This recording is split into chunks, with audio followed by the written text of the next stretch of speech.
We need peace, we choose freedom. We need peace, we choose freedom.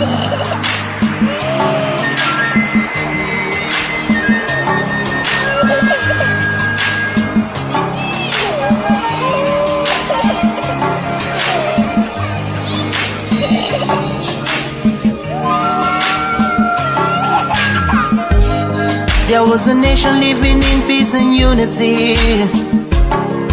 Yeah. They are people with love and harmony. Oh, yeah. They saw greatness rise up to its purity. With another people of different culture, ideal and heritage, bias and oppressive. Oh, I see. A nation from trigger of Africa, rising with strength and might and power. In due time, nobody gonna praise us. Rather, you all gonna embrace her. With your flag, with your flag, with your flag, with your flag. Oh, yeah. Let the tears of our mothers who lost their children be heard. Let the blood of our heroes speak from now till forever. Let the whole wide world know Biafra is our home. Oh yeah, Biafra is our home. Oh, it's my home. Yeah, Biafra is our home. I reminisce way back 1967. Death toll on the blood couldn't count them even. Mama screaming, child squealing, pops on the ground. 2.5 years, over 3 million's gone. Why? Cause we asked for our freedom, and we're going back to our sovereign kingdom. They shut us down when we cried, the world said nothing. Sitting back in the crib, watching our suffering. Should I talk about the planes dropping shells like rain? Suka had the first taste of a hero's blood. Abagana Zobuni wave was stronger than flood, but the juke is too strong and fought them off on the chart. Thought the bloodshed's gone, then it came again. 216 and the massacre, it started again. So bloody name, I couldn't cry tears. Blood dripping down my eyes, water in my veins. We died trying to fight the cause and we're trying to break him. It's our freedom, but the world was against us. With your flag over Africa, welcome people of Biafra. Wave your flag over all the world. See those people of Zion is here. It is the nation that the Lord has chosen for the people of Zion. It is the nation that the Lord has chosen for the people of Zion. We need peace, we choose freedom. We need peace, we choose freedom. Yeah. Let the tears of our mothers who lost their children be heard.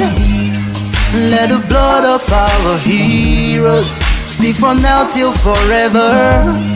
Let the whole wide world know Biafra is our home.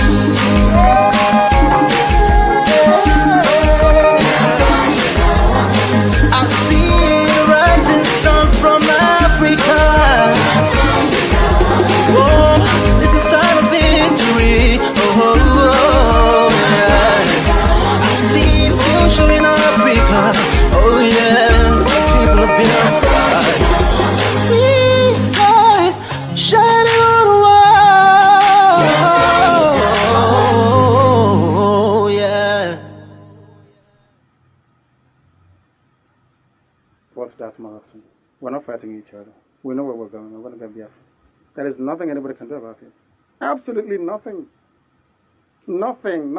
I need them to understand this. We've crossed the Rubicon, the point of no return. There is nothing anybody can do. If I'm alive, if I'm dead, if I'm wherever I may be, Biafra will come. If I'm dead, it's even better because it will come far more quicker. I can assure you. If Biafra is fighting for you, no one will touch your property. If you're fighting alone, you're bound to lose it. So Biafra is the best. We will become the 16th member country records. If Nigeria doesn't release those properties, then we'll take them to court and we'll get them back. Even twice the value. The Jews had investments all over the world. Most of the priceless artifacts and paintings belonged to many families in Germany. It was stolen by the Nazi Party. Do you know that? Eventually they got everything back with compensation on top of it. That's what we're going to do. If you touch our investments, we'll come back for you. And we'll know where we can get it from. So there is nothing for anyone to worry about. It's only if I'm not stopping you from being a Nigerian, if you are born on the streets of Lagos and you want to be a Lagosian and your name is Adama, oh, well and good. There's no problem.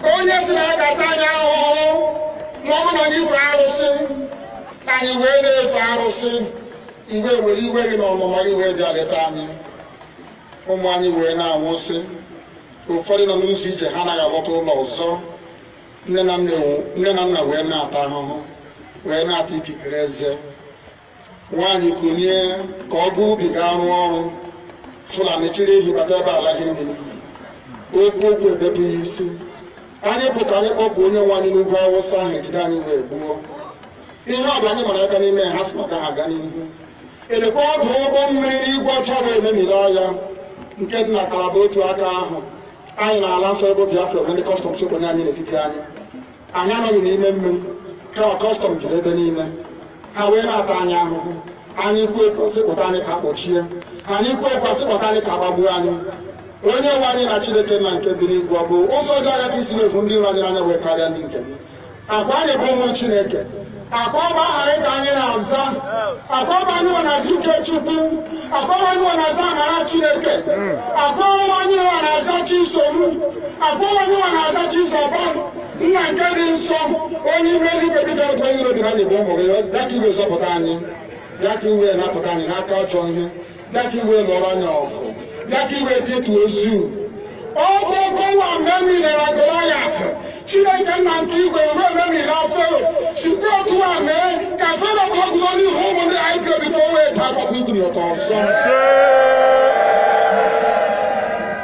ị ga na-edu anyị n'ụzọ niile nke ezi omume ọ bụla adịghị na anyị na-aga ndagwurugwu onyinye ọnwụ ọ bụ nwa bụ ekegere n'igwe n'ụwa nwunye ọbụla kere gị n'oge malite n'oge ọgwụgwụ kama anyị onwe anyị gwa anọkwa ahụ ofu ụbọchị anyị ga-anwụ n'ezie kama ma akpọ na okwu gị na-anọgide ego mgbe ebighị ebi ọ bụ ya mere anyị ji were gị n'anya isi anyị wee na-asị nna nke dị nsọ bịa ka iwe gosi anyị Biafra na ndụ na-abụghị n'ọnwụ bịa ka iwe na-ekebe gị na amara gị wee kpuchiri anyị ka uwe bịa ka iwe zọpụta ndị nke gị bịa ka iwe mee ka Biafra wee bịa ka anyị na-ewetụta na nsọpụrụ na ịja mma site n'aha gị onye bụ Chukwu abịa ma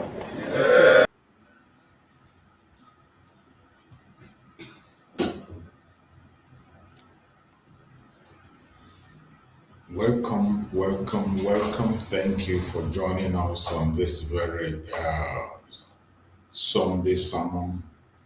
I appreciate everyone that has connected wherever you're connected from. Like and share the program. It's a very quick one. This is a late broadcast because it is something we normally do. That is why we cannot afford to overlook it. We still have to do it no matter how difficult it is. So it is a late program. I appreciate every one of you and I wish you all a very happy Sunday. Our wonderful brothers and sisters, the Christians, have come to their various church and done the exhortation and praises. And we thank Chukwu Abiyama for making it possible for us to see the light of today. While we are on Sunday, tomorrow is Monday, a day we remember they sit at home. They will remember that Mazen Nnamdi Kanu is still in detention. We prepare for that. So wherever you are watching from, it is important to remember that our land is under siege. The terrorists are still taking over our land and they are attacking our brothers and sisters. The operation, the intimidation, the attack has still continued and intensified, and they are not backing down.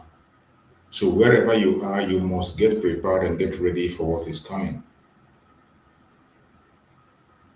Continue to advocate for the freedom of Mazen Nnamdi Kanu and freedom of Mazen Simon Ekpa, because only these can be able to really give us a direction where to go and what to do. So many of us today have lost direction. So many have lost direction. And it is very difficult to bring them back on the lane. The only thing that can straighten the mind of so many people to understand what needs to be done and what has to be done is the release of Mazi Samuel Mazi Nandekano. And that is why most time I advocate for it. When I begin to advocate for it all the time, people will think, why is he talking about only release of Mazi Nandekano? Why are you not talking about release of Mazi Samuel? Why are you only talking about that? What about our restoration of Biafra? I cannot deceive you, my brothers and sisters. I cannot come here and give you a hope that does not exist anywhere. The only people that we trust and believe that they can be able to do things that we have seen them do some work, working day in, day out to make sure that our voice is heard. They are in detention. And people who are out there today cannot stand the pressure. The people out there cannot stand the pressure. You and I cannot stand the pressure. You know, in this struggle, everybody have their own call. Your call is different from my own call. Your capacity is different from my capacity. Your level is from my level. Every one of us have our own level of resistance.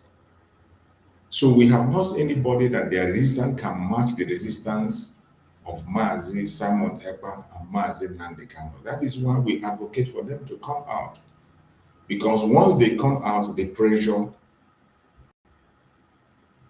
that is supposed to be there will be there. Because as we speak, the zoological republic called Nigeria, they are still committing havoc in our land. They are conducting different kinds of operations and damages in our land. And we cannot pretend that these things are not happening, because they are happening. The more we continue to pretend that they are not happening, it is posing us to more danger. So that is why I'm advocating for the release of Mazi Nandekano and Mazi Simon Ekpa, because of what is happening in our land today. Nobody can speak for us. Nobody can fight for us. It's only us that can fight for ourselves. And the only way we can fight for ourselves is to focus on what matters. That is the only way we can win the battle. Get into this battle, fight it once and for all, and win it. At least we have seen our leaders, Mazi Nandekano, Mazi Simon Ekpa, draw their plan, and they fought, and we saw the result of what they did. But in their absence, we see that the Nigerian government today have gained muscles. The saboteurs have gained muscles. The distractors have gained muscle. You see them today flexing their muscle everywhere, even in Biafra land. And it is sad. I don't know how you feel when you see those videos flying online, when you see the video of invasion of Biafra land. That's some video I will see, it will break my heart, because I know when Mazi Nandekano or Mazi Samarak was there, we can't see these things. We can't see these kind of videos. But today, because of their absence, a lot of things is happening, and we don't even know whom to run to. We don't even know who to complain to. Today, our liberation army are no longer there. Just imagine, look at it. What you are seeing here is the Nigerian military operation in Biafra territory. That is what you are watching. As you are studying, you see that in the northern part of Nigeria, where the terrorist is committing havoc, in the northern part of Nigeria, where they are holding people ransom, in the northern part, where hundreds and thousands of people are being held hostage, the military are not conducting operation there. You see people who were kidnapped from Kwara State and taken all the way to the north. They are still in captivity, hundreds of people. So many groups of kidnapping. They kidnap, they show video, they collect ransom. But Nigerian government doesn't bother about that. They don't care about that. What they do is to come to Biafra land. What you are watching now is the operation they are conducting in Biafra land. Attacking innocent people. Look at, what are they looking for? Who are they chasing? Innocent Biafrans that are demanding for their own self-determination, that are defending their land against the terrorists. The only thing Nigerian government can do is to come after them, continue to attack them, continue to destroy lives and property. How long shall we continue to tolerate this nonsense?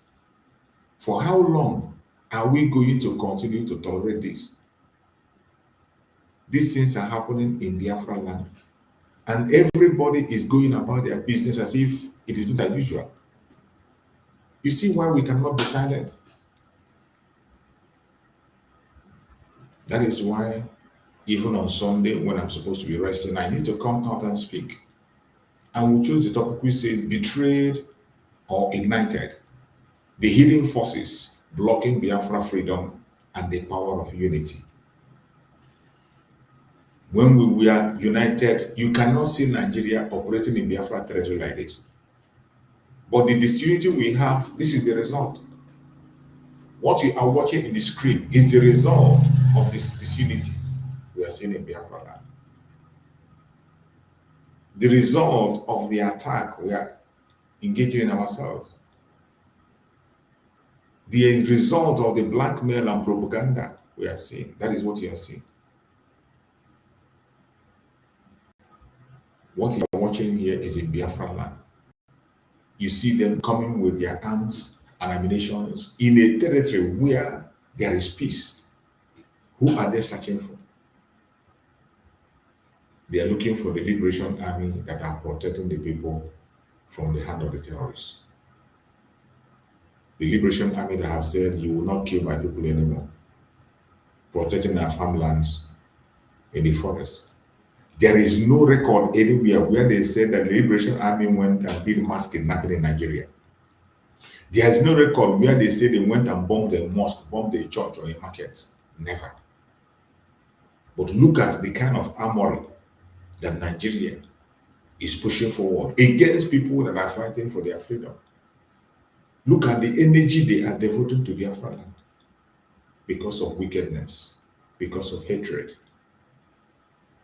And they want us to sit back and pretend that all is well. We can't pretend. We will continue to speak. We will continue to talk. And we will continue to air our opinion.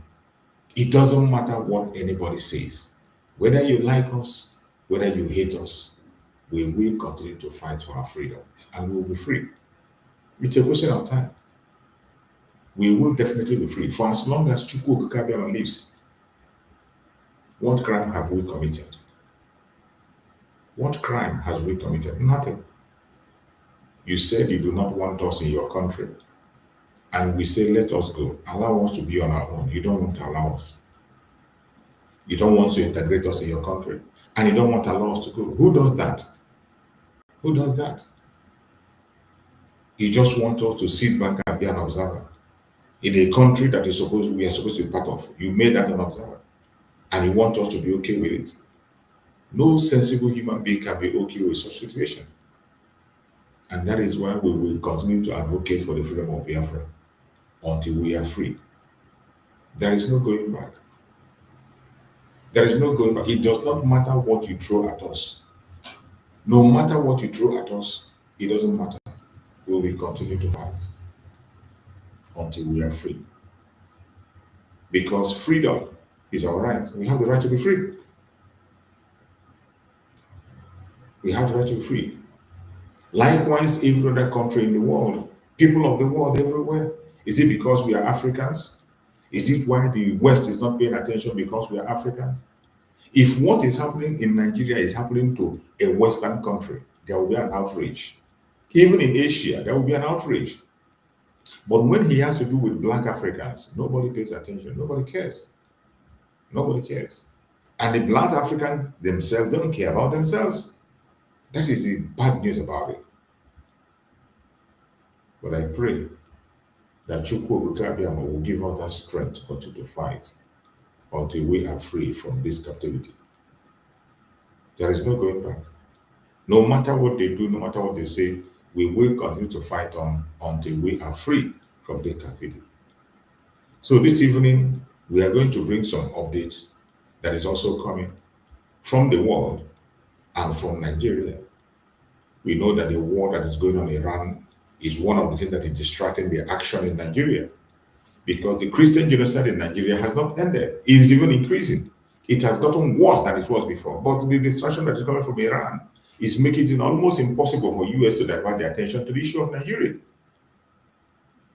Even when we had the Strait of Hormuz have been opened, all of a sudden Iran closed it again. And this time around, it's going to be a different ballgame. It will be a different ballgame. I pray that Chukwu Okike will grant us victory and also continue to strengthen the American government, led by Donald J. Trump, to continue to fight this battle until victory is won. So, my fellow Biafrans, wherever you are watching from, I appreciate every one of you that has connected, every one of you that is playing a part in one way or the other. I thank you and appreciate you for being here. And we are going to try to go into their conventional media to look into some other items that they have there to get the update from the media. Hopefully by tomorrow, we are going to have our full broadcast tomorrow in our morning broadcast. Like and share the program so that you can invite others and let people know. You know, this is still a fresh backup channel that we are trying to draw the attention of people. Many people don't know that we are here. So we continue to create that awareness. We continue to let people know that this is where we are. This is where we are sending our message. So we will continue to create that awareness until we get to our destination.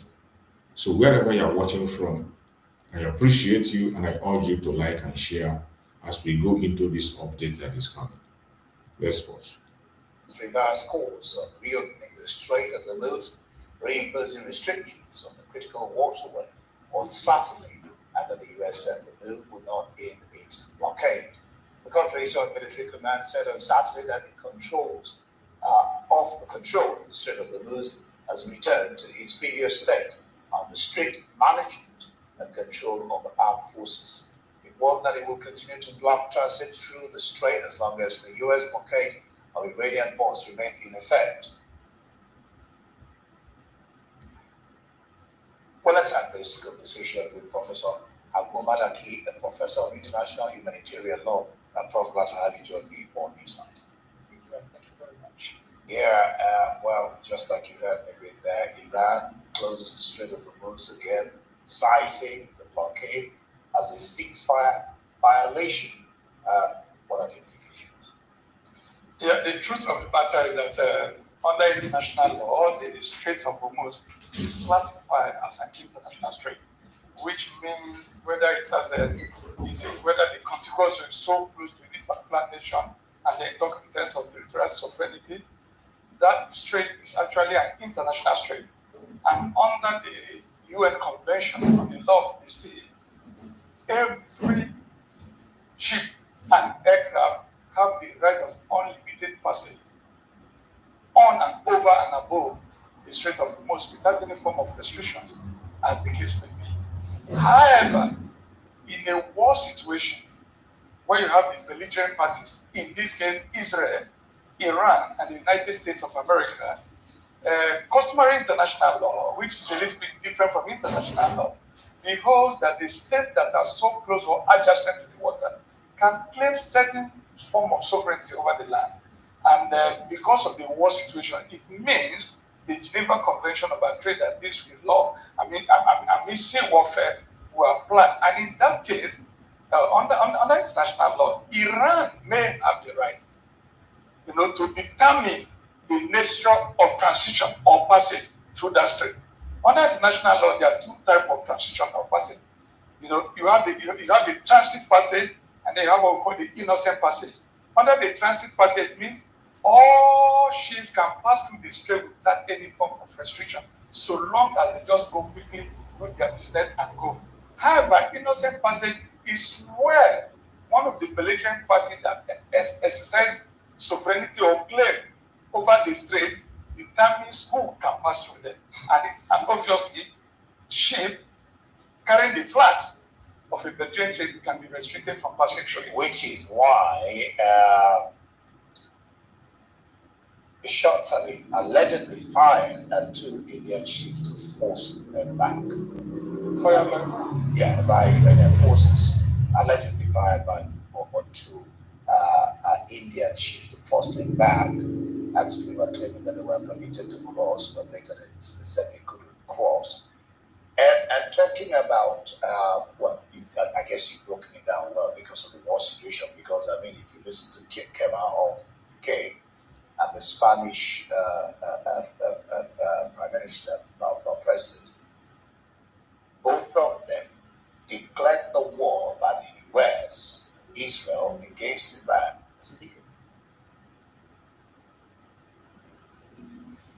Well, you are not taking the conversation to a totally different direction. Yeah, because you talked about yes, and if you are seeking my opinion as to the legality of the war between America, Israel on the one hand, and Iran, I personally will not see it as an illegal war. Because if you look at the United Nations Charter in particular, and I've had reason to have this conversation on this platform before, under international law, especially the application of the UN Charter, when the conduct of a member state of the UN is capable of stabilizing the peace of its neighbor or the war as large, another nation can intervene under the doctrines or principle. But in this case, just a minute, of the responsibility to protect. So, what is the danger that the actions or inaction of Iran pose opposite to the rest of the world? Do not forget that the allegation, and it is confirmed, that Iran has so much enriched their uranium to the extent that they are capable of now having nuclear warhead, which obviously you know very well that Iran makes no pretense about their desire, that the state of Israel cannot exist. And of course, it has become a matter of normal chant that then to America, if that be the case, obviously they didn't start the war. No, hold on. There were negotiations. Hold on. You see the truth of the matter. Launched a war Hold on, sir. Look, a lot of people may want to argue that how come about 9 nations of the world are nuclear powers there as the case may be.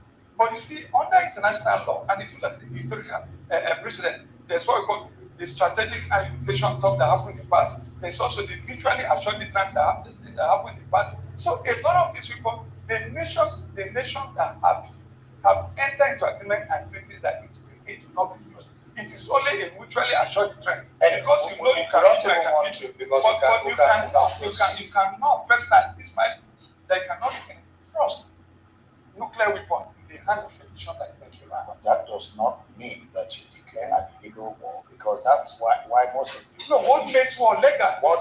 That's why most of the European nations but under humanitarian law, hold on, used to side with Trump on the war. Here was Israel. He was clear on that. The Spanish was clear on that. You cannot join in the war and just declare by yourself against Iran. But that's fine. Now, Iran, the blockade. Iran says they have to go back to blocking the strait because U.S. blockade continues, and this is a violation. So the blockade is estimated to cost Iran approximately $435 million daily in lost oil and petrochemical revenue. How does this but how does this impact negotiations? Let me make it very clear from the world law. Under international law, even customary international law, once a passage of water is declared as an international strait, you are not even supposed to tow it. You are not even supposed to collect toll on it. No, but you have corrected that because you talked about innocent Yeah, that one is the type of passage. No. We are talking of toll. Okay, we are talking of toll. Innocent passage is when the nation that is so proximate to it exercise a limit of control to regulate, because especially when they perceive that this other ship is going to be a threat, security threat, as the case may be. But the point that I'm making, no nation whatsoever have the right to blockade an international water, especially an international strait. No nation. Iran is doing the wrong thing. America is doing the wrong thing in that regard. But that's in that regard. And then you also make it very clear, because it is a war situation, and America is declared or is deemed to be a belligerent state and not a neutral party, the best Iran can do is only the ships from America or ship carrying American flag. Because under maritime, it's facing ships that are not Iran friendly, ships that are US or aligned with those who are against Iran. I mean, that's what it is. Look, as far as we are concerned, as far as humanitarian law is concerned, as far as international law is concerned, who are the belligerent party in this crisis? 3 of them. God bless you. It's 3 of them. So if there will be a blockade permissible under international law by Iran, it will be against America and Israel and no any other nation. And no any other nation.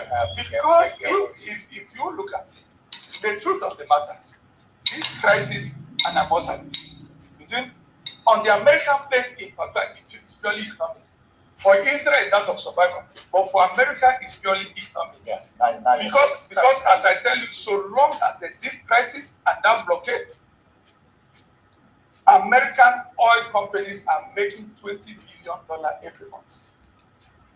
$20 billion every month. But it's affecting Americans. Exactly. For every $10 increase. Look, you're talking about America. For every increase of $10 per barrel, it's costing the average American about $5,600 per annum. In a war, they didn't want to go. In a war, they didn't want to go. Let me just, but the American government is going for the key. They are making money out of it. Before I let you go, just briefly, just quite fast. Iranian officials say U.S. proposals are under review, but no date or timeline for the next round of negotiations with both sides trading public warnings. Where do we go from here? You see, just briefly. Yeah, because of the volatility in the oil market, when there's a perception that there's likely to be peace, you find that the cost will come down. The initial projection for the year is that oil was to go for as low as $56 per barrel. In America, now a gallon of gas for $3. I think it's going to be performance. But I can assure you, at the end of the day, Iran will have no choice but to admit the terms proposed by America. That's what you're saying. All right. I mean, that's what you're saying.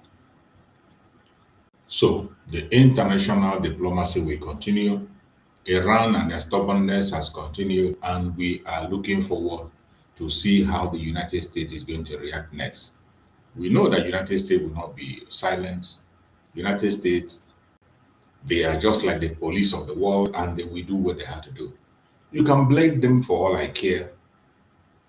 Have your own opinion, which you are entitled to, but I bet you, to an extent, what they are doing now is long overdue and has to be done once and for all for everybody to have a peace of mind, for to have a peaceful world, not only in the West, but also in the Arab world. Because when you look at the attitude of the Iranians, you will now understand why those who are fighting, and why people are not willing to bargain, why everybody is speaking. You will now understand, but you will never know until you pay attention. So now we're going to go into another program that is being held in one of their stations also, where Dele Farutumi was interviewed. And in that Dele Farutumi interview, he said a lot of things. There was a part that caught my interest where he was talking about the sit at home, the IPOB sit at home. And Dele Farutumi was calling for sit at home, and Nigerians should sit at home because of the situation of things in Nigeria, the economic sabotage, the terrorism, the insecurity. You know, Dele Farutumi has been calling for that sit at home for a long time, and he's given an example with that of IPOB. And when the presenter was trying to downplay it, he told him that the sit at home of IPOB is working. Dele Farutumi confirmed it on national TV that the sit at home worked. That is why the government is worried. That is why the state governors are crying and worried and running scatter. And when we say it, some of you don't agree. But sometimes when you come to the media, you see people saying the same thing we have said over and over again. So let us listen to this interview that was granted to Dele Farutumi. I believe we are going to learn a lot from that very interview. You know, Dele Farutumi is an activist. One activist sometimes that stood out, even though we have some areas that we don't agree with him. But to an extent, I think he makes sense to an extent. But we know that we don't agree with him in all the things he says. There are some areas that we never agree with him that doesn't go well with us. But at the same time, people have their opinion. When you say something that is reasonable and responsible, of course we acknowledge you. And when you go out of line, we call you out. So I want us to listen to this very interview that was granted to Dele Farutumi, and let's hear what he had to say. I believe we will learn a lot from this very interview. Let us pay attention and hear what he had to say.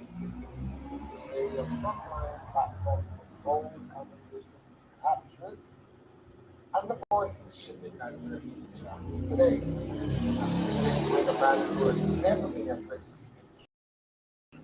No matter how uncomfortable. He's a lawyer, author, and one of Nigeria's most outspoken political commentators. The man who consistently challenged the foundations of governance, democracy, and justice in Nigeria. From questioning the legitimacy of elections to calling out the political elite, his voice has sparked debates across the nation. And he has returned yet again on the show with me to have a profound conversation on the state of the nation.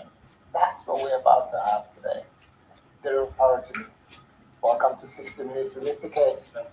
Dear brother, always good to have you. Just before we came on camera, I remember you said that Nigeria is built on what is called a bad idea. Do you think we're still along the trajectory of that bad idea? Systems are built purposes in mind, and purposes are almost always found on ideas. The idea of Nigeria is a very, very bad idea. The idea that undergirds this country, that informs the design of the entire superstructure of governance, is a very bad idea. Nigeria is not found on the idea of citizenship. It is found on the idea of feudalism, the acceptable non-equality of persons who live within the same geographical space. That is why the law does not rule in Nigeria, because it cannot apply to all equally. That is the bad idea that rules Nigeria, that is ruining it. Nigeria is found on the bad idea of feudalism. So, how do we correct this bad idea, or is it the case of the nation is doomed? Because some people call you a messenger of doom. They say we're doomed. Are we doomed? The one thing about the truth is that it has very little respect for the opinions of those to whom it is delivered. What they do with it is entirely up to them. All I have pointed out is the fact that the way we are, our current trajectory, will not deliver anything positive. That is not a message of truth. Did you hear him? This is exactly the same thing we are saying. You know, when we deliver our message, some people think we are messengers of doom, but it is not. Just like we said, when you see the explanation he made from beginning to the end, that Nigeria will not, the simple explanation that Nigeria cannot survive because the structure of Nigeria was not made for it to survive. Nigeria was not created for progress. Nigeria was not created for unity. Nigeria was not created for growth. It was created for control and economic exploitation. And that trajectory has not changed. Up to today, it is still functioning to satisfy that purpose for which it was created. But I don't know why people are expecting Nigeria to function differently from how it was, what it was meant to work for.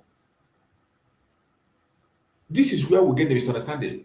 Like he, as he said now, that Nigeria in its structure is not meant for a human being, not meant for people to survive.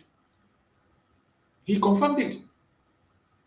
But they will go back the other way around and they are trying to make it better. The same Nigeria. But on our own, we say there is nothing you can get out of that Nigeria. The best way is to end that Nigeria and create a new nation of your own. This is where we disagree with them. But if you continue to listen to him, you see that we are saying the same thing, but they try to be politically correct in their own angle, on their own opinion, trying to see if they can work something out of the same Nigeria that they know has no basis or no foundation of growth. But on our own, we have seen that it is impossible. We have tried it right from the time of Dim Odumegwu Ojukwu, to Ozuike, to Mazen Nandekan, and not today. And nothing has worked. So we have found out the solution that the only solution is disintegration, peaceful disintegration, and people go their separate ways and create a country that will be meaningful to everyone. But I don't know why when we say it, they call it name, they target different thing. But look at him saying exactly that thing we used to say every time online. That's what he's saying here. All you need to do is to pay attention and you get the message right. The same thing we have been saying, shouting, and crying about. That is exactly what he's saying here. Is a message demanding that we find the direction and then correct the error that has been pointed out. The antidote to feudalism is citizenship. If we elect to construct a country founded on citizenship, we would have successfully walked away from the madness that has overtaken us. So it's not like we are in a situation where doom is unavoidable.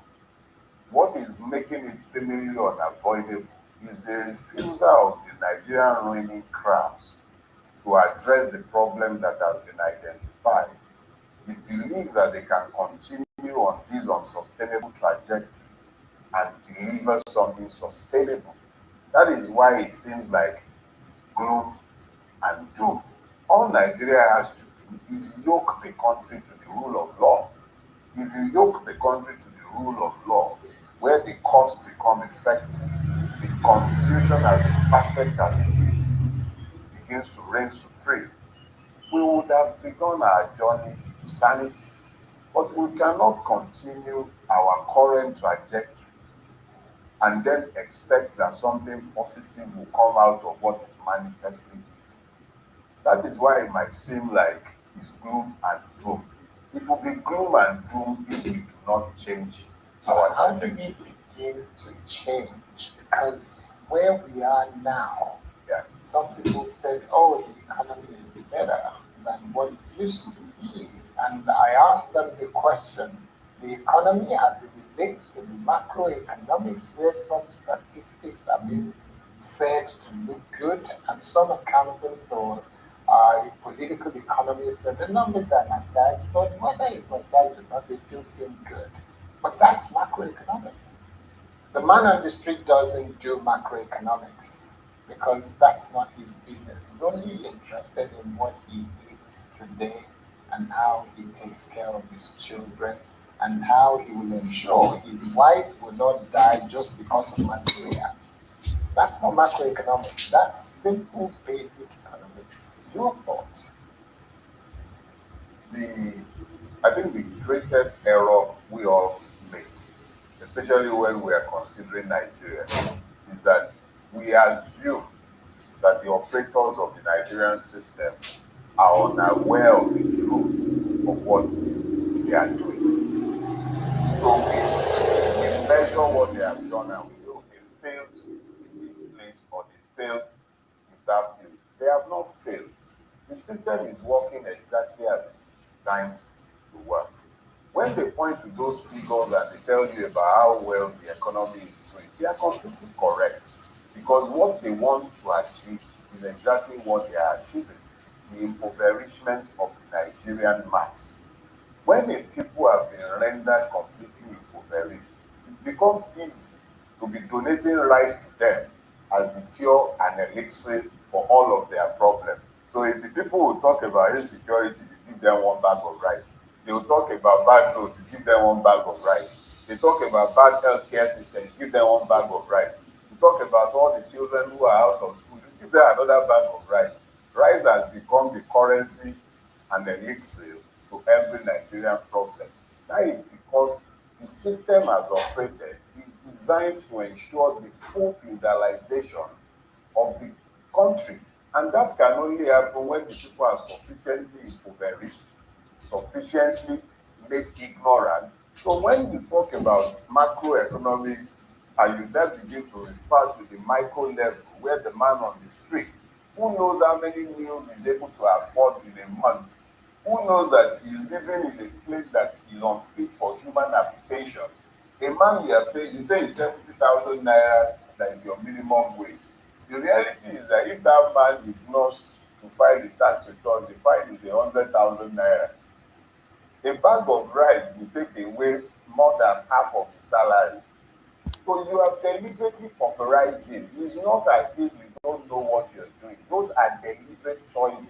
The same government and country that can afford to keep lawmakers in luxury, governors living like pashas, the same country that can choose to build roads without tenders, that can choose to just throw money around like drunken sailor, is ensuring that the opportunity for the people to enrich themselves have been shut down and the process of impoverishment has been weaponized for all. So those numbers and the interpretation that persons in government are giving to it, I think we should take it as their own measurement of the economy. And then we should then take the time to be honest enough with ourselves. Are the people truly better off today, or are the people deeper in poverty? Their own figures will suggest we have over 140 million Nigerians living in multi-dimensional poverty, and they are clapping for themselves if I include the economy. Okay, so let me then look at it from this perspective. You have described our elections as a hollow ritual at some point. And The point is that you had the hollow rituals. Now you are not even going to have any hollow rituals. Don't worry. also, it's not going to be, what would we be expecting to have What come can you possibly 2027? expect? What can you possibly expect? Reality is, you and I have sat in this studio, I believe it was over 2 years ago, closer to 3 years ago, and I told you categorically at the time that there will be no election in 2027. And there is nothing that has happened to suggest that I was off tangent. Everything that has happened up until this point, since 2023, confirmed what I told you at that time. And it wasn't like I was gazing at some crystal ball. All I had to do was look at what happened in 2023.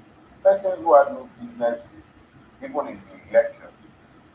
Not just when we focus on the presidency, you lose sight of the emergence of people like Akpabio, who emerged in the Senate in spite of the fact that they were not even qualified to run. They were expressly disqualified by provisions of the Electoral Act. Akpabio, Lawan, but they ended up in the Senate, and the court endorsed it.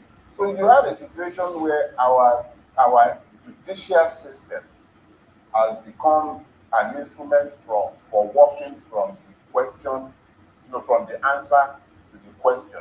So they do it first, and then they find a way for the judiciary to ratify what is already done. So the judiciary is no longer there to adjudicate based on law and equity. It is there to rationalize what has been done that should never be done.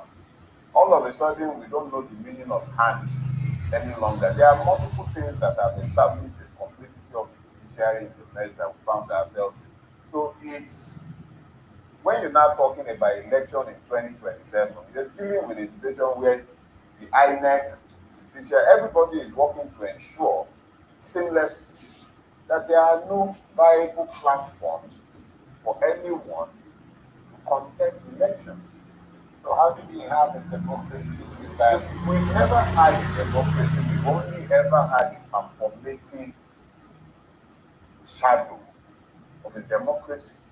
And whatever performative shadows we once had were effectively destroyed in 2023.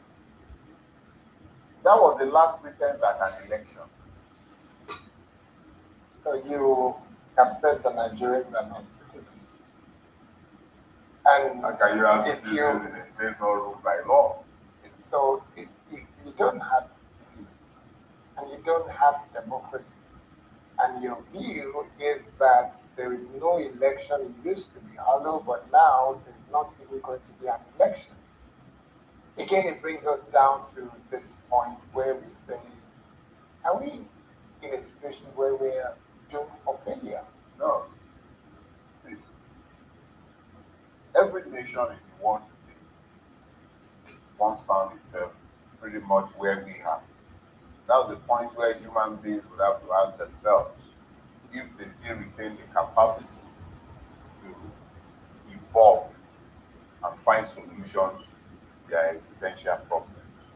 The existential problem of the Nigerian today is the governance system in Nigeria. the idea of feudalism that denies equality and citizenship to the Nigerian and renders it impossible to have a society governed by law. That is the challenge of the Nigerians, whether they are young or old.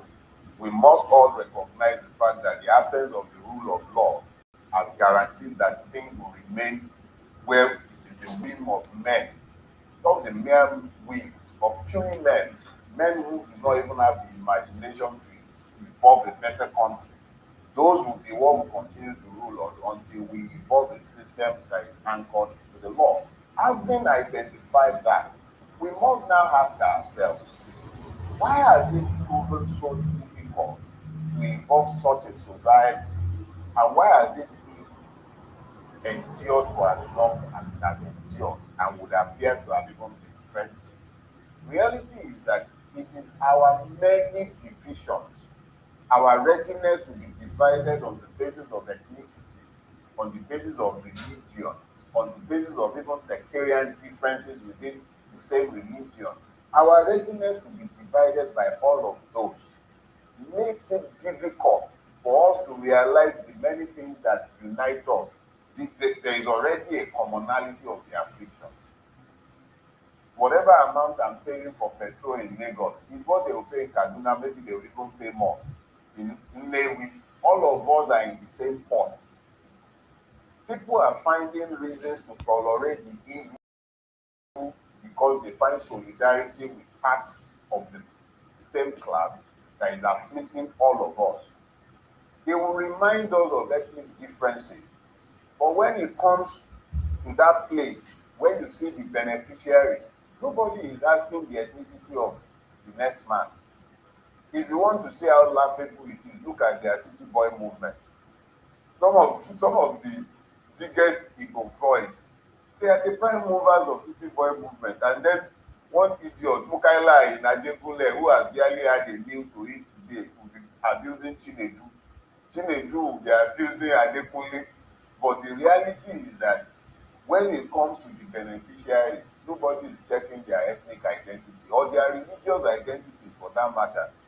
So it is when Nigerians come to the understanding of the fact that they need to find common purpose. If your afflictions are the same, why is it so difficult to find common purpose to resolve the problems? Education is comatose in the northwest, southeast, everywhere. The healthcare system is the same, collapse. Security is the same, collapse. There is nothing for the common man, regardless of where he is from. One of the most afflicted parts of Nigeria when it comes to insecurity today is Katsina. That was Buhari's home. Now it's become a wasteland of banditry simply because compromises were made. So the man in Katsina is suffering the same banditry that the man in Kwara, in Ogun State, in even Oyo State, everywhere. We are all suffering from the same things, but we are failing to evolve common solutions to common problems. Okay, before we wrap up this segment, let me bring this to a point where I'm asking, is our problem a systemic problem or something to do with leadership?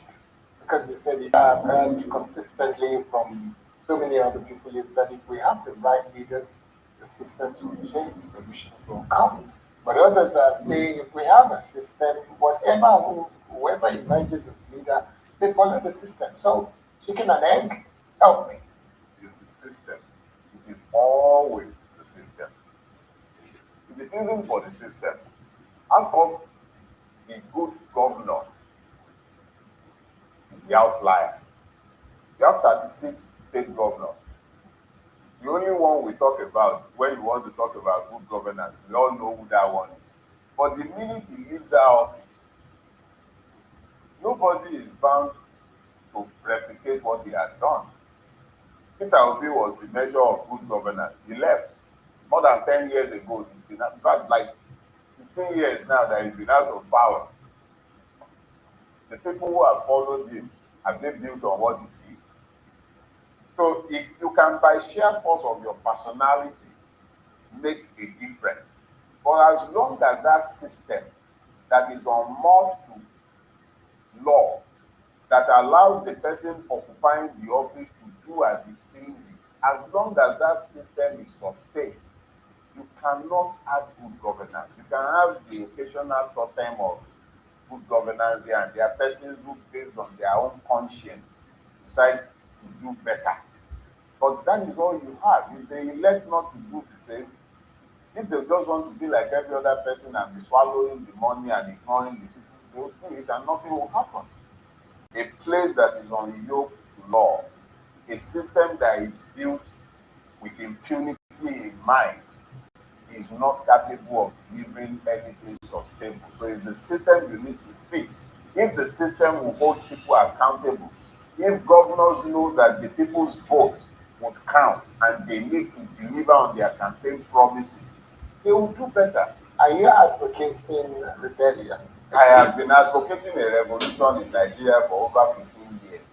I'm not talking about a armed insurrection where people are carrying guns, running riots on the street, but it is surely critically clear to every sentient being who can still think that our current trajectories are not sustainable. Definitely not sustainable. But the beneficiaries of this system have equally shown very clearly that they have no interest whatsoever in changing this system because it works for them. But it is also the duty of those for whom the system does not work. It is their duty to look beyond their multiple contrived divisions to find common purpose. If we can find common purpose, how many are the people holding us down? How many are we? If we all spoke to ourselves across the divides and we decided that, okay, let's pass a message to the owners of this country. Okay, on Tuesday next week, let everybody sit at home. If you went on the street in protest, NSAS has already shown us what the system is capable of doing. There is no point in being silly and then encouraging people to come to the street when we already know that the system is happy to deploy soldiers, murder however many numbers, and completely deny the existence of such killings. So why would I then encourage anyone to go onto the street?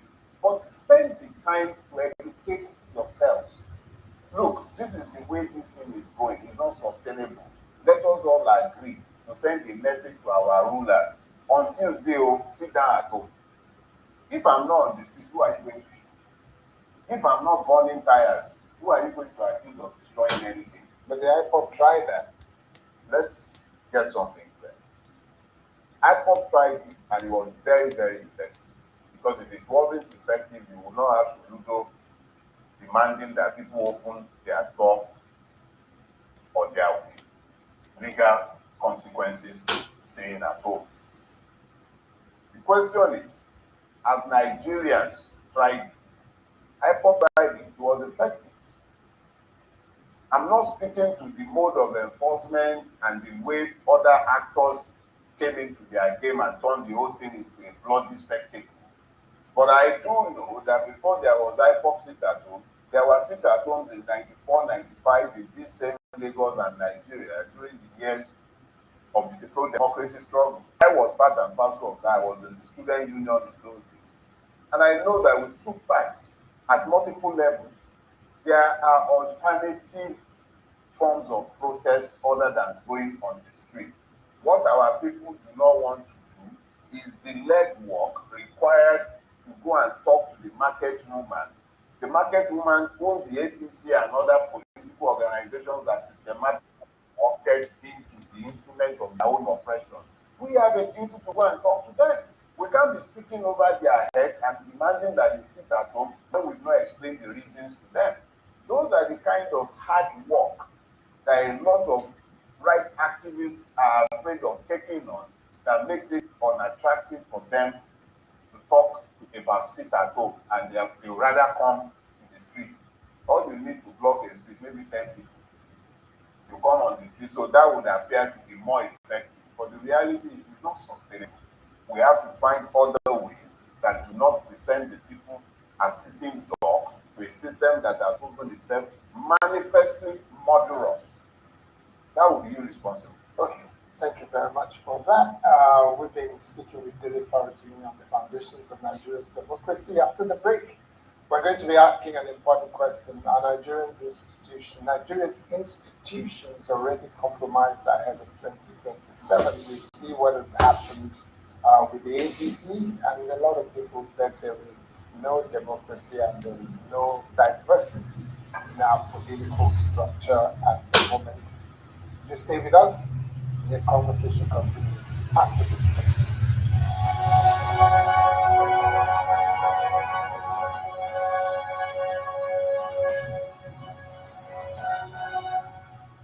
Across Nigeria's 774 local government areas, promises were made, but how many have been kept?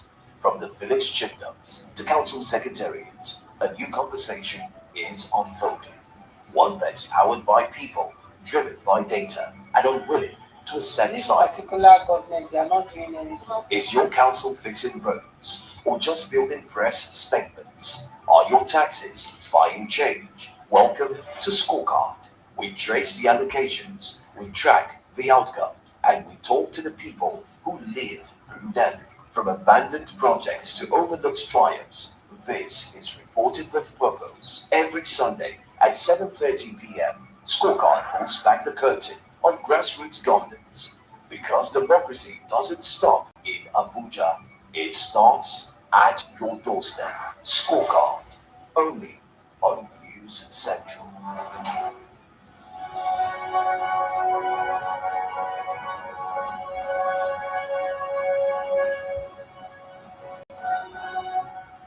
Welcome back to 60 Minutes with Mr. K. We're still in conversation with Daily Power to me, the man whose views on Nigeria's democracy continue to stir national debates. So let's continue the conversation. You recently said the tweet you made on April 1, and I quote, let me read it. The opposition are preparing for an election. INEC, the judiciary, and Tinubu are prepping for a coronation. What exactly do you mean by that? Exactly what I said. The opposition will tell you they are preparing for an election in 2027. But you can only have elections where the will of the people reigns supreme. In a place where the will of the people counts for little, where everything will eventually come down to whatever INEC says it is and whatever the judiciary will tolerate, there is very little hope of any substantive change coming out of that kind of process, especially if one takes the benefit of the lessons of our recent history. The chairman of an INEC that promised high rev, BVAS, promised real-time results being available to all. Declared in the middle of the night, go to court after declaring the winner of an election where he can't even produce a credible result. He simply said, go to court, and when the people who went to court, we all knew exactly what happened. And then in the lead up to the tweet that you referenced, the shenanigans in the ADC had just started. And then I was just laughing because it wasn't a surprise. The one thing I know this government would not want is a platform from where any credible candidate can emerge to challenge the president in the coming election. So me, I know that whatever they are working from the answer to the question. The answer is there mustn't be a credible candidate on the ballot. However that will be achieved, whether judgment will be procured, whether INEC will turn the constitution and law on its head, it wouldn't matter. So are you making the INEC and the judiciary complicit? They are complicit. That's not it's not a conspiracy. Then what is it? It's just a statement of fact. There is nothing independent about INEC, and there is certainly no hope in our judiciary. Those are statements of fact. Some lawyers will tell you that Nigerian judiciary is not completely. You say what? It's not completely, but it's there are bad eggs. Oh, bad eggs. Let me put it this way. If you brought out 10 justices and only 2, even if it's only one that is bad out of the 10, you're already talking about the terrible judiciary. But I assure you that perhaps no saints anywhere. We don't have no. saints You don't need to have saints to build a country. You can have crooks as long as the law rules and everybody is obliged to follow the law. As long as the rules are clear and it's not subjective, they are not subjective or subject to the whims of men. As long as these are there, then there is no problem. Where the problem emerges is when there aren't adherence to rules, where you do not have the rule of law, where the whims and caprices of men rule over law. And that is where we are. So it's not about a conspiracy theory. It's about a situation where we have an INEC that is not yoked to law. It can say, declare whatever it cares to declare. It doesn't have to follow its own rules and guidelines. That has been established. We were told up until the day of the presidential election that Beavers would work, they would upload to IREF, and then we had a glitch. Nobody can talk about what the glitch is up until today. And all of a sudden, subsidiary legislations made pursuant to the powers of INEC under the Electoral Act were no longer binding INEC. It didn't matter again, and even the courts upheld that. So what kind of fool would I have to be before I would hypnotize myself into believing that we have a credible electoral system, a system that has been rendered deliberately impotent by the operator? We have more than sufficient laws. So are you saying that you have no hope with regards to INEC as it is structured, and despite the change in leadership? Let me say, the new INEC chairman? The new INEC chairman is the old INEC chairman. It's always about a system. A system where the president, who is interested in the election, is the sole appointer of all the persons in INEC. How are you even expecting to find anything good coming out of that place? How? I would have to self-hypnotize myself before I would buy into the delusion that I'm with on, even especially with his ADC shenanigans. How am I going to be so foolish as to, even if the man had any good intentions, if he had good intentions, he wouldn't even be in that office in the first place. There is no way he would have sat in that office if his intentions were good. The persons who appointed him do not have good intentions. If they had good intentions, they would admit to the fraud of 2023, re-establish the confidence of the electorate in the process. And then maybe someone like me would be like, okay, now they've corrected their error, they've admitted to it, they are promising that Beavers will work, everything will go an IREF. Then I would have seen improvement in the elections held after 2023. But all the elections held after 2023 further strengthens my faith in my conviction that we can't have free and fair elections. So I'm listening to politicians say that a lot of times they claim that election results are written. And in this case now, we have seen a dwindling and reduction in the number of people coming out to vote. The last election shows that number, because people had very high hopes and expectations with the emergence of Peter Obi at that point in time, it seemed like we had a resurgence.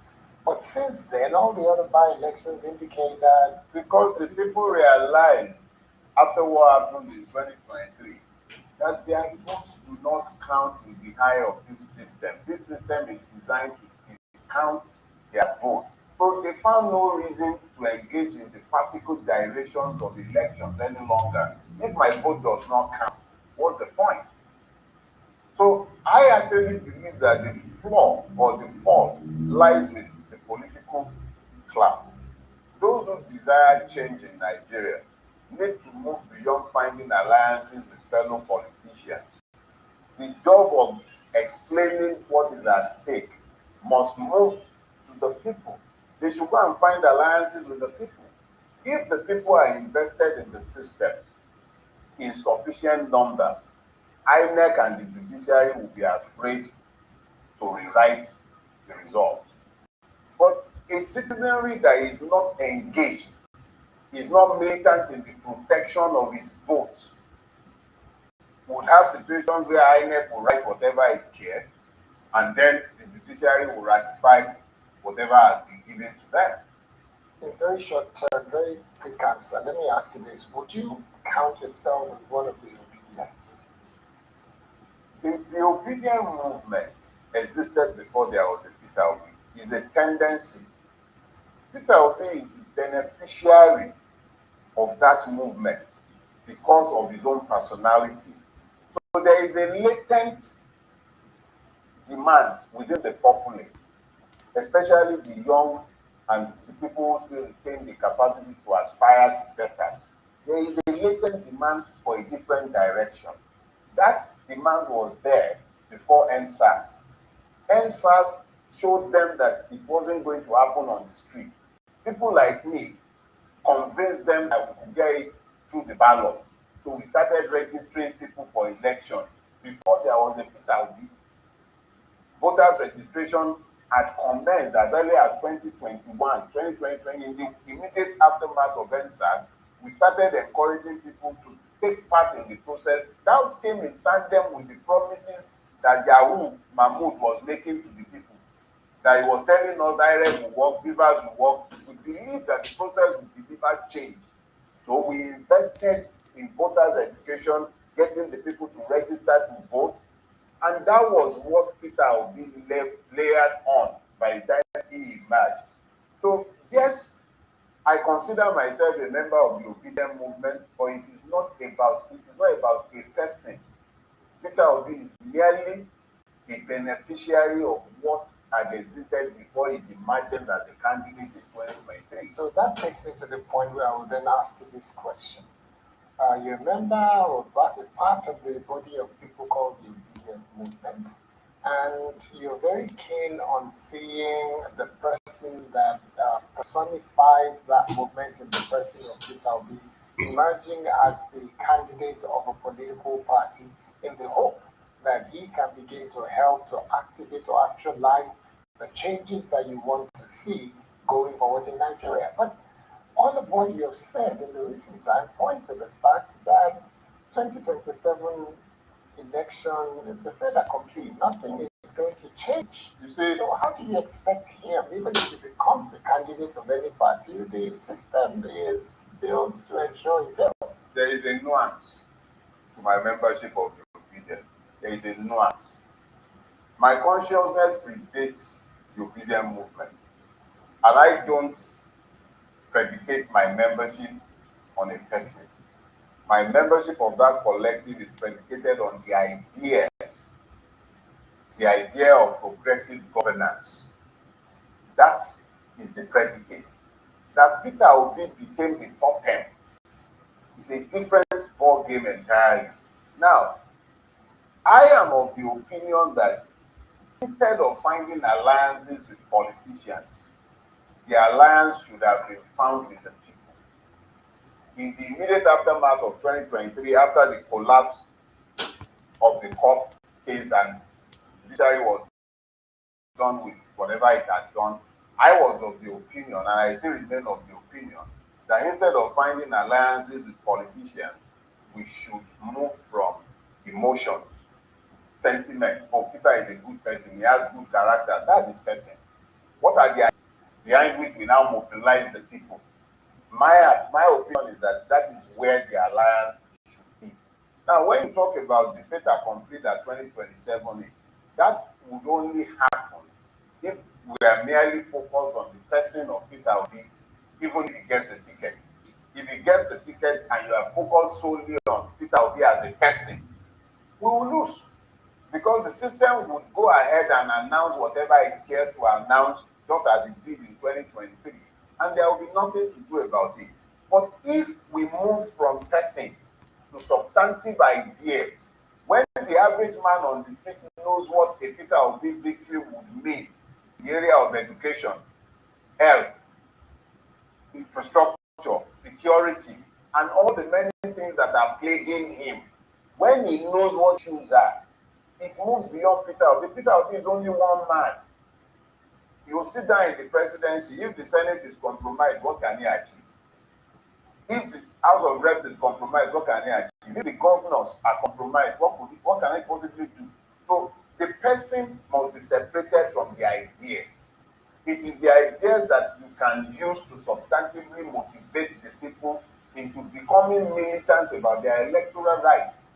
So my membership of the Obedient or any other organization for that matter, and I belong to a few, including a very, so my own is very clear. I believe in progressive politics, but I also believe very clearly that you cannot work with this system. You have to bring an alternative that galvanizes the people to desire an end to this system.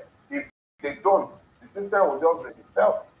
You heard what happened with INEC not recognizing the leadership of David Mark and that of Benny Ralph Aregbesola as the leaders of ADC, despite all the things that they believe they have done.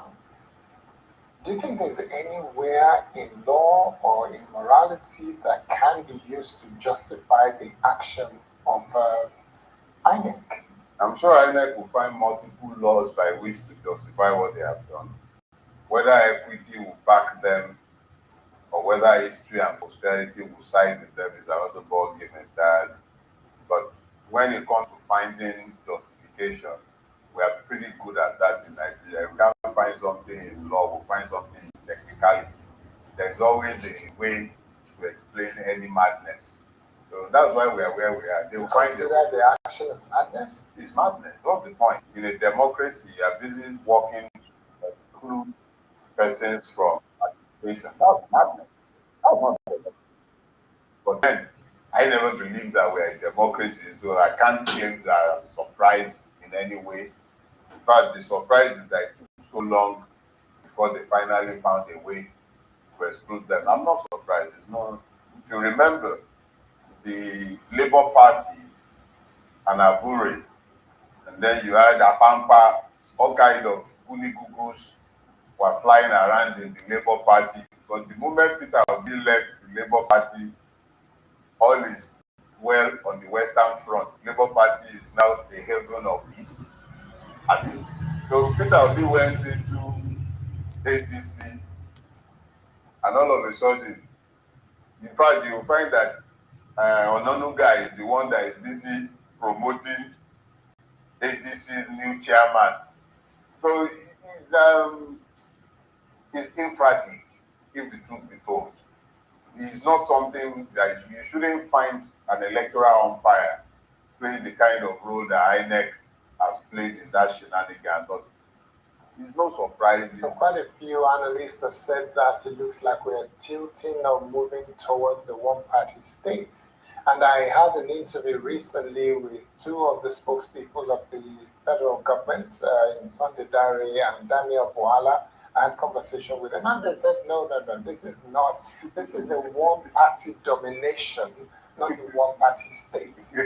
So what's the difference for you? Potato. And for me, it's actually a welcome development. A lot of people will look at this and they are alarmed. I'm happy. I'm very happy that they have finally shown Nigerians that regardless of their multiple differences, religious, sectarian, ethnic, there are no differences among the ruiners of Nigeria. Right there in Jos, I heard it with my own ear. Persons who came from the ethnicities that have just been decimated, that has been experiencing genocidal attacks for decades, were saying that the latest attack was calculated to embarrass the president. They reduced the sufferings of their own people. They reduced it to political expediency. So when I see things like that, and all of them are now in the same party, it makes it easier to explain to the idiots, pardon my French, who had believed that they were solidarizing with this person because it's their brother. They can now see very clearly that brotherhood counts for nothing when it comes to the game of power in Nigeria. The Game of Thrones in Nigeria does not care for ethnic affiliation, religious affiliation. It's about interest. And the victims have been the last to come to the knowledge of this. My first book, I said, do not die in their war. That was when they were fighting. They are done with their fights. Regardless of what their former political beliefs might be, they've become one. The political syncretism that produced the APC sustains it.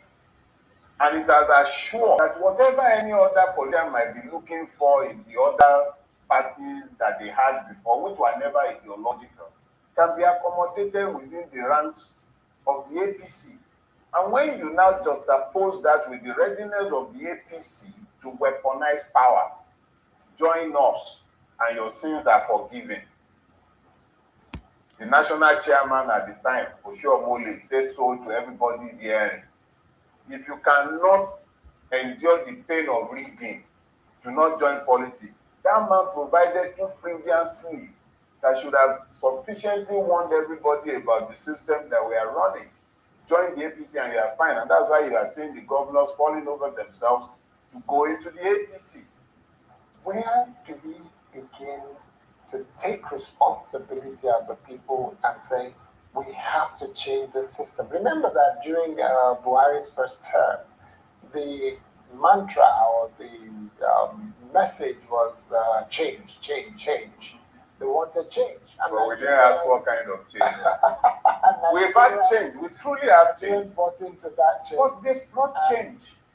So what change do we need and how do we make it happen? Those are the questions we failed to ask in 2014, 2015. Buhari was promising change, and the people nobody bothered to interrogate the agenda for change. But he has brought change, so we really cannot claim that they did not deliver on the promise of change. Nigeria no longer has a problem of corruption. Hope as well now. No. We are the one who didn't finish it. Renewed hope. We stopped there. But the reality is that there was no hope to renew. So it was renewed hopelessness. I remember saying in 2022, 2023 that unless whoever comes after Buhari reimagines Nigeria and then sells that vision of the new Nigeria to the people, that person will be an undertaker. I called Tinubu and Atiku at the time. I said they were the horsemen of the apocalypse. Are we not facing the apocalypse today? It's renewed hopelessness because Buhari had done a fantastic job of killing Nigeria before this government came. That multiple persons in the current government were functionaries and enablers of the last government does not change the fact that Buhari had already destroyed Nigeria substantially. He had destroyed every illusion of a Nigerian nation. His prebenda politics, his capacity for bringing Fulani people to the exclusion of others had already destroyed the solidarity or every illusion of a united country. But this one came and renewed the hopelessness. And he has now visited it anew on top of everybody. So it's not a situation where they have failed to deliver. They have delivered exactly what was promised.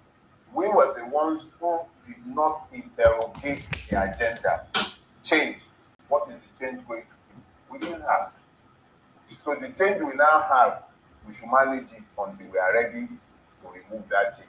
So those who are saying you want to create a change, join the game, get into politics, and you can change it only from within. You can get into politics, all right, but not just this fraudulent politics. Politics means you are getting involved with how you are ruled.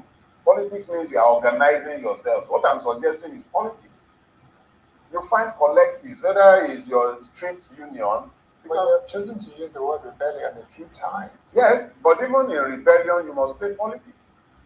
Rebellion is about politics. You can't have a revolution if you cannot build coalitions. You cannot build coalitions if you are not able to play politics. I'm a member of Afenifere. It's part of the politics that I play. Afenifere is a political party. And then I am also here speaking to persons who will not be heard if I was sat only in Afenifere. I speak to multiple persons, but only with one goal in mind, a different direction for my country. So everywhere you find like-minded persons, persons who are not even completely agreed with you, there are some areas where they would agree with you and you would have areas of disagreement. If it's politics, you have to learn to lean backward as long as you are not compromising your core principles.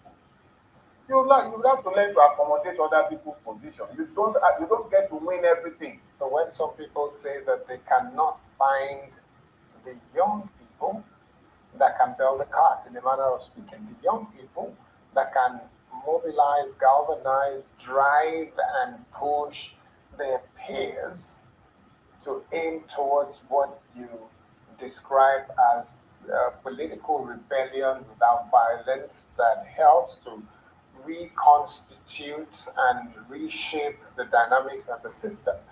If they can't find such people, where do we go, Mars or Venus? Intellectual indolence leads our people to give up too easily sometimes. They expect Voltrons to come and solve the problems. From Venus, Mars, and it's not going to happen. Okay.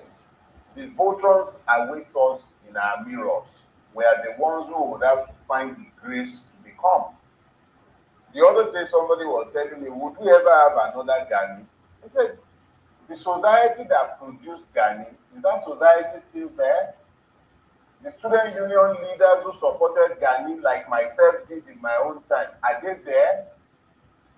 The priests who spoke truth to power, like Olubunmi Okogie back then, are they still there? Journalists like Ononuga, who is today excusing evil, are they there? How many news magazines are still in existence in Nigeria? The society that produced these persons is dead.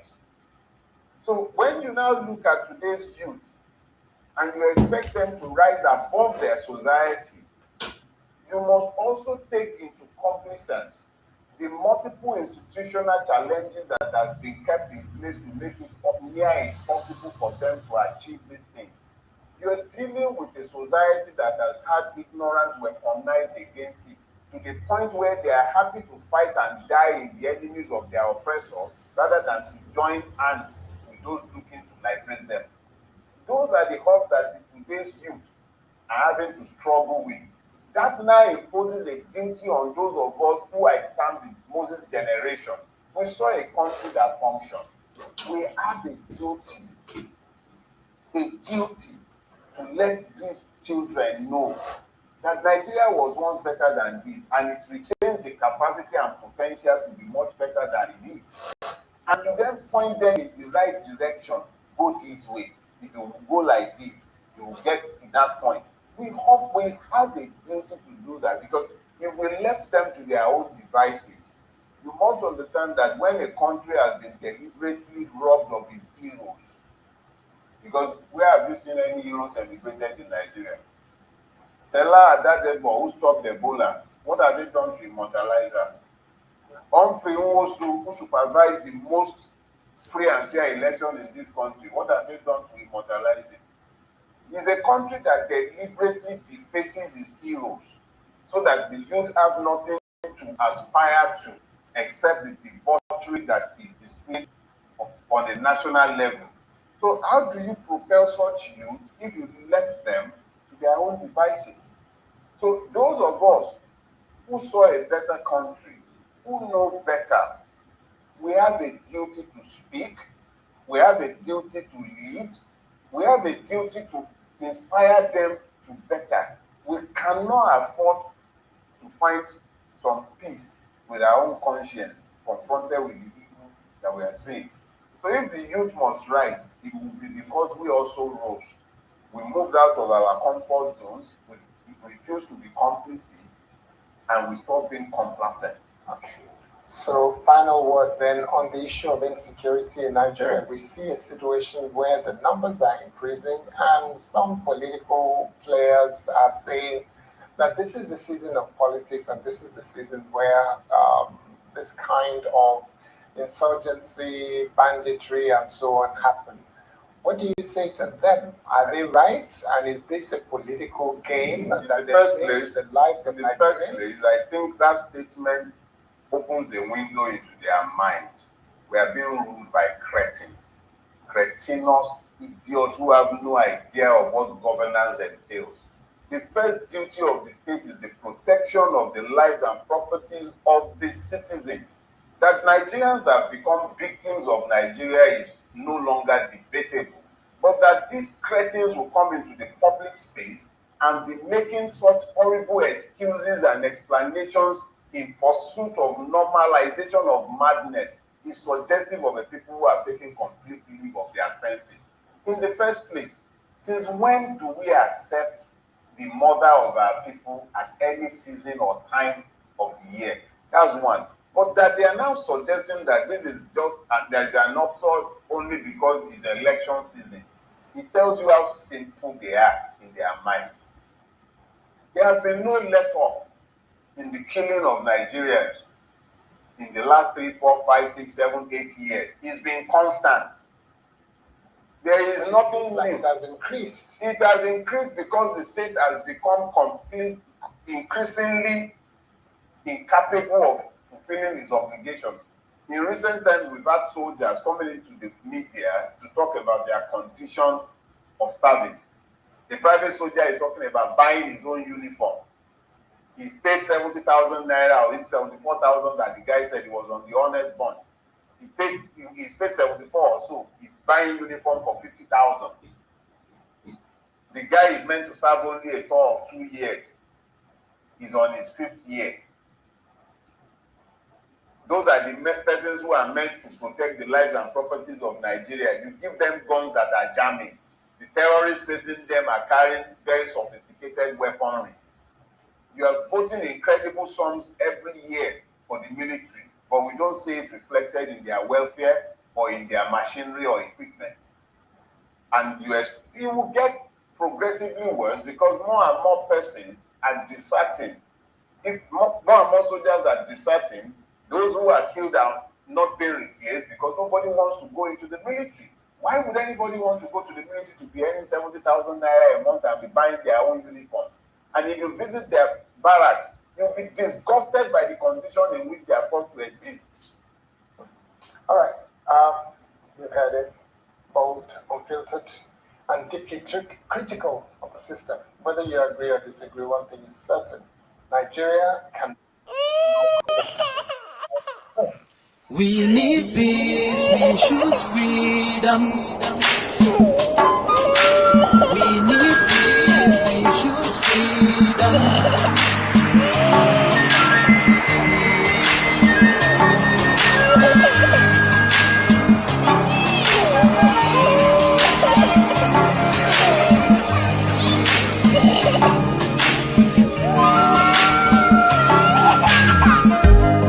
There was a nation living in peace and unity. Yeah. They are people with love and harmony. Oh, yeah. They saw greatness rise up to its purity. With another people of different culture, ideal heritage, bias and oppressive. Oh, I see. A nation from trigger of Africa, rising with strength and might and power. In due time, nobody gonna praise us. Rather, you all gonna embrace her. With your flag, with your flag, with your flag, with your flag. Oh, yeah. Let the tears of our mothers who lost their children be heard. Let the blood of our heroes speak from now till forever. Let the whole wide world know Biafra is our home. Oh yeah, Biafra is our home. Oh, it's my home. Yeah. Biafra is our home. I reminisce knees way back 1967. Death all on the block couldn't count them even. Mama screaming, child squealing, pops on the ground. 2.5 years, over 3 million's gone. Why? Cause we asked for our freedom, and we're going back to our sovereign kingdom. They shut us down when we cried, the world said nothing. Sitting back in the crib, watching our suffering. Should I talk about the planes dropping shells like rain? Suka had the first taste of a hero's blood. Abaganazo Bunigwe was stronger than flood, but the juke was too strong and fought them off on the chart. Thought the bloodshed's gone, then it came again. 216 and the massacre, it started again. So bloody name, I couldn't cry tears. Blood dripping down my eyes, water in my veins. We died trying to fight the cause and we're trying to break him. It's our freedom, but the world was against us. Wave your flag over Africa. Welcome people of Biafra. Wave your flag over all the world. See those people of Zion is here. It is the nation that the Lord has chosen for the people of Zion. It is the nation that the Lord has chosen for the people of Zion. We need peace, we choose freedom. We need peace, we choose freedom. Let the tears of our mothers who lost their children be heard. Let the blood of our heroes speak from now till forever. Let the whole wide world know Biafra is our home.